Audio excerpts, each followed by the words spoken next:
My hero has officially come to an end, making us all wonder, is there even a reason to go on living? But we're all forgetting what this amazing peak anime has left behind. By far, one of the most interesting power systems in all of anime. That's why I'm here today to talk about my most loved quirks in the entire show. Disclaimer, this is not a most powerful quirk list. These are just some quirks that piqued my interest, whether it be by their specific powers or their history. So stick around and enjoy.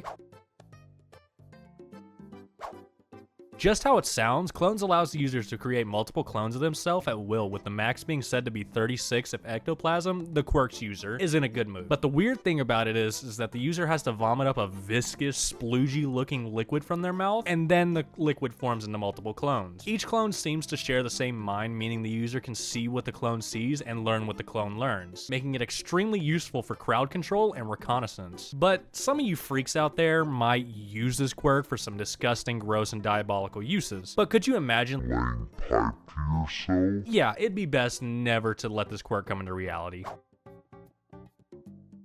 Overpowered and stacked is an understatement, but trying to get some with this quirk is a real task. Decay, as the name suggests, grants users the ability to decay anything the user lays all 5 fingers on. But once awakened, the user only needs to touch something with at least 1 finger and all hell breaks loose, decaying everything and everyone around them. But the abilities aren't the only cool thing about this quirk. This quirk is an artificially created quirk, being originally derived from Kai Chisaki's Overhaul. All for One took a sample of the quirk, copied it, removed the ability to repair, leaving only the ability for destruction. All for One then manipulated some man into porking his wife again to have another child so he could in turn manipulate the same man into being a drunk and abusive sociopath, and for gets and shiggles, gave the abused son this overpowered and uncontrollable quirk so he could in turn slaughter his whole family and further manipulate and groom the child. All for One may have taken a few trips to the island, if you know what I mean. Wink wink, groom groom.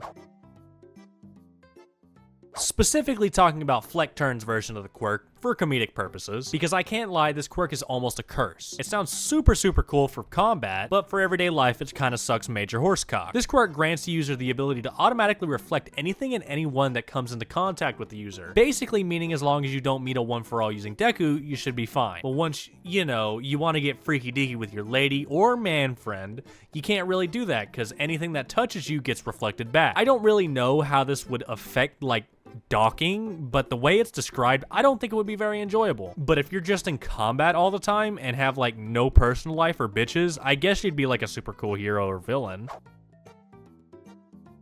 A pretty basic yet really stacked quirk, granting the user the ability to control any and all surrounding ice around them. But once the user awakens the quirk, they can manipulate the temperature of ice, allowing them to freeze surrounding water, turning it into ice, in turn producing more ice for them to control. Once the user practices and learns to master the quirk, they can manipulate the ice into complex structures like giant fists or dragons. God, they are just asking me to create a giant ice penis with this quirk. Yes, I find it funny. Yes, I have the mind of a child. Consume me. But in all seriousness, this quirk is super cool to me because it's not just a super overpowered infinite supply of ice coming from the user's body, but the user has to maintain and understand how much they have at their disposal, meaning the user must be very skilled with the quirk instead of, you know, just spamming infinite amounts of their respective element.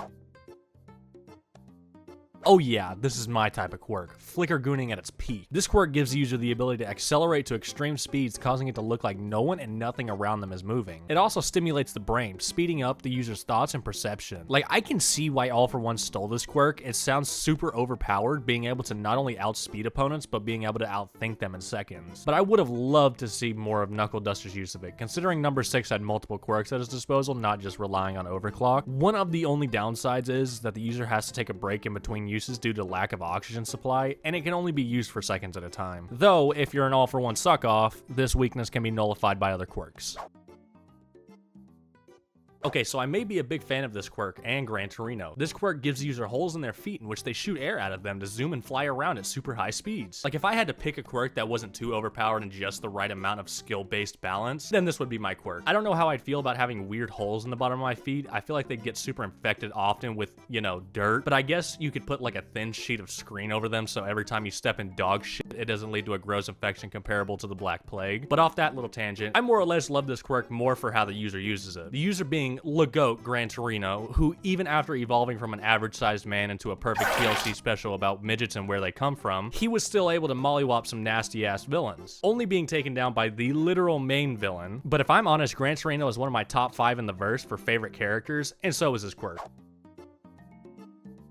No hiding all for one, no hiding Shigaraki. I mean shit, we wouldn't have half the story if this quirk wasn't stolen. This quirk was originally in the hands of the pro hero Ragdoll, but she got kidnapped and had her quirk jacked by none other than All for Free, creating one of the biggest problems for the main character in the entire fucking anime. This quirk grants users the ability to monitor and observe up to 100 people at a time, marking them and their weak points. It specifically targets the quirk factor and DNA of a specific person, also permanently storing all information gained after using it. See how this became like the biggest problem in the entire anime? So this means no sneaking up on the user, no sneak attacks, and no secret backshots. But in all seriousness, this created major issues for Deku when it came for his fight with Shigaraki. So to be fair, I love and hate this quirk being as it is extremely useful. I just don't like who it's extremely useful for.